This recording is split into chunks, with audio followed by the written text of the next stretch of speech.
What's up, guys? Today we are going to make a simple yet extravagant dessert. It is a maple bacon egg custard. So we're going to start here with 2 pieces of bacon, and we are making 2 pretty small egg custards. This is like good for date night or something like that. This is going to be the size of the custards right there. That's what we're going to make them in. So I'm just going to cut 2 pieces of bacon each in half. Actually, I'm going to go thirds. And then we're going to throw these in the frying pan behind me. Just going to, crisp them up, cook them all the way through. This is going to be a garnish. You can't eat that on the couch. While the bacon is cooking, we're going to need 2 egg yolks. So just separate out the whites.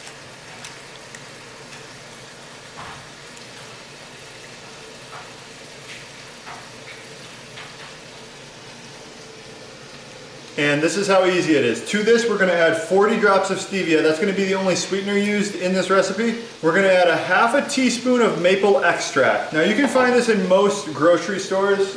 And if you don't have the maple extract or you can't find it, you can just go with vanilla. It just won't be a maple bacon egg custard. It'll be a vanilla bacon egg custard, which doesn't sound quite as good, but it's okay. I'm just going to eyeball it.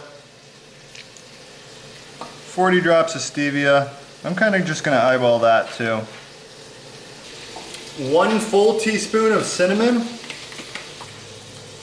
1 cup of heavy cream. Okay, the bacon's done. I'm just going to take it out here, set it on a paper towel.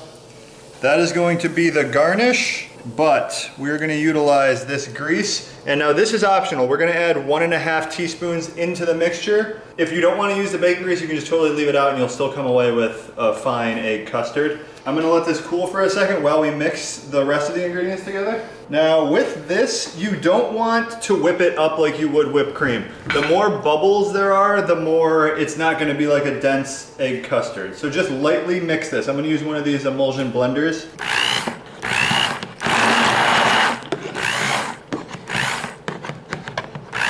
Got a little bubbly.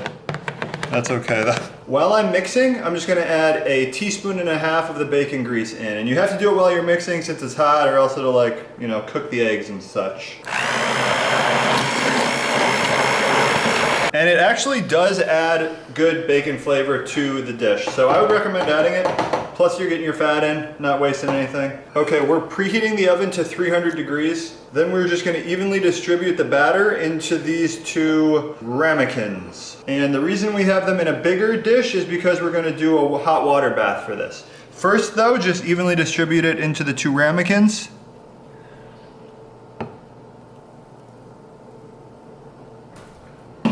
What I like to do, as you can see, every time you mix it, there's going to be some bubbles. I like to just let it sit for maybe 5 or 10 minutes so the bubbles subside a little bit. And in that time, I'm going to be boiling some water, and then we're going to fill this up. So we'll be back when the water is boiling and these have rested for about 10 minutes. Okay guys, water's done. The bubbles have not fully subsided, so you can poke some of them with toothpicks if you want to be professional about it. Honestly, the bubbles don't really mess with the taste that much at all. It's mainly just for presentation and it looks better. The consistency is just more densely packed. You can scoop some of these off the top if you want with a spoon, or you can just bake it. That's what I'm gonna do right now. Then you just pour the hot water in.